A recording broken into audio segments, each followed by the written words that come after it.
What is up, Fabrication Nation? Welcome back to the channel. So today we're gonna do some TIG welding on some stainless steel. We're gonna button up these stainless headers, downpipe. Actually, we're not doing the downpipe. Hot side, turbo hot side. We're buttoning it all up today. Stay tuned.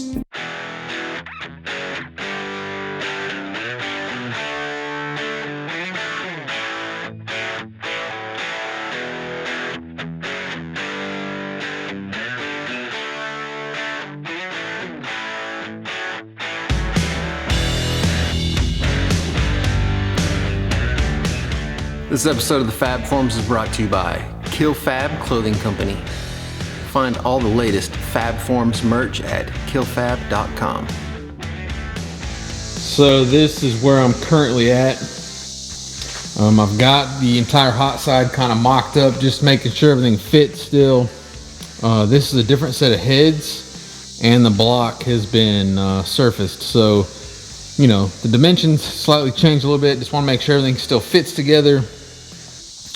I did, when I kind of made these brackets, I did allow a little bit of wiggle room to kind of, you know, move it together if it happened to transition a lot. I think the last video I was doing the camshaft install, I'd mentioned the kind of the rocker setup and the girdle setup on this thing. I'll kind of show you what I was talking about because it may have been a little bit difficult to understand, but basically all this is the keepers for the rocker studs were longer, kind of different shaped, and then once you kind of get everything adjusted, it has these girdles that go on there, and all this does is kind of distribute the load between all of them. So, you know, the load's usually when it's opening the valve, and so instead of that one stud kind of managing that on its own, this girdle kind of distributes that load throughout all of them. Does a couple things. It helps. Obviously, it keeps you from breaking valve train. It also keeps the valve train, like the rocker studs, from moving, so you get more accurate valve lift, and it also keeps them from the lash, because it's a solid lift setup. Keeps the lash from loosening up as easy as, say, a normal setup. Crazy thing is on this build is it doesn't really need it because I'm not like twisting it super high, or it's not gonna be like a race car setup. But the one thing about the Bibster that I kind of always wanted to carry you through it was old school looks with modern technology, and so that kind of goes right back to this kind of stuff. Anyway, enough talking. Let's break this thing apart, get it over here on the welding table, and start back purging it and get some of these cracks filled.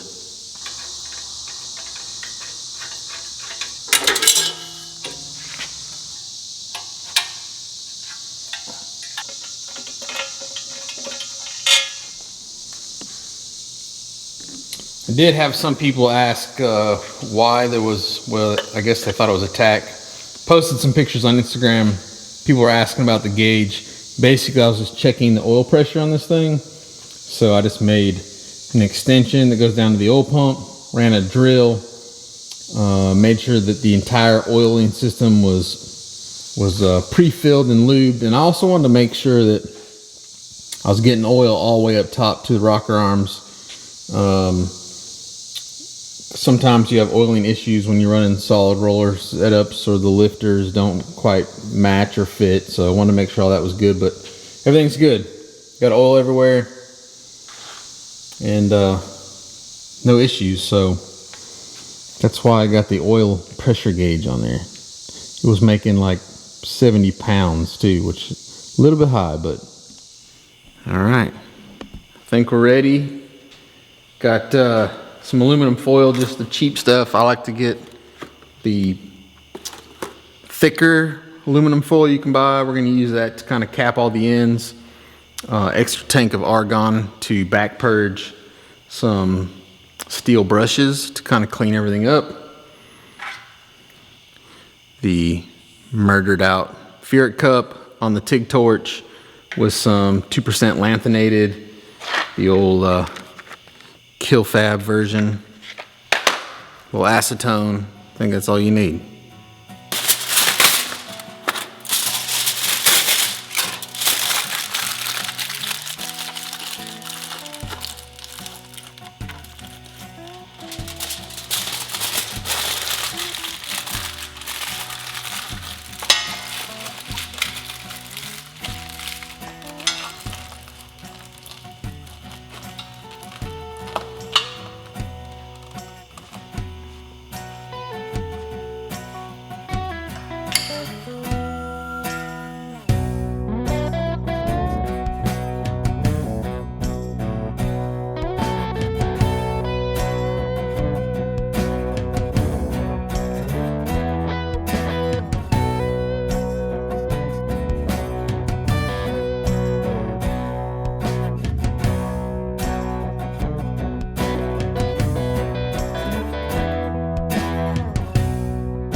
got it done. So what on camera looked like, I don't know what you got, about 15 seconds, 20 seconds of me welding, took 3 hours.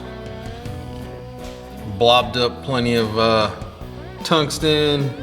I used, I don't know, probably 8 or 10 rods of stainless, but she's done. So everything's welded.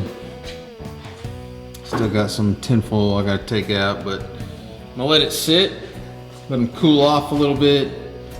And then sadly, a lot of times when you TIG weld this stuff, something will move. So I'll refit it, make sure everything fits.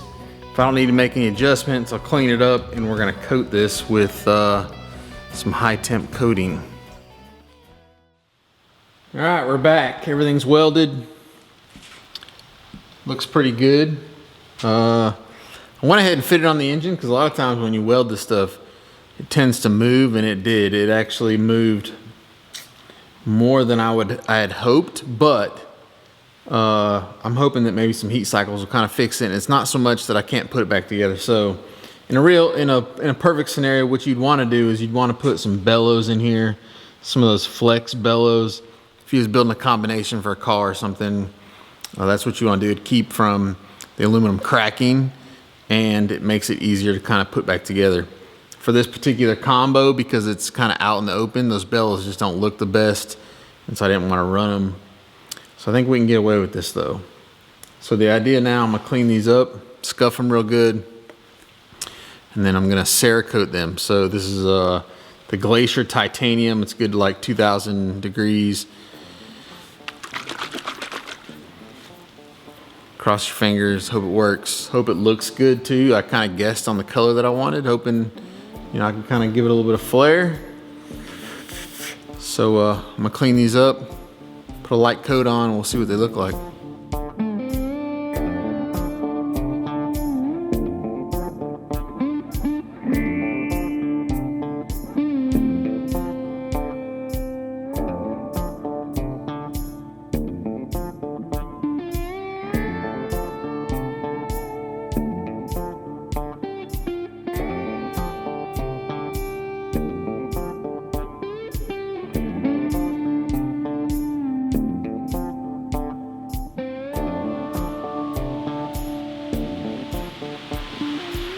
All right, everything's coated.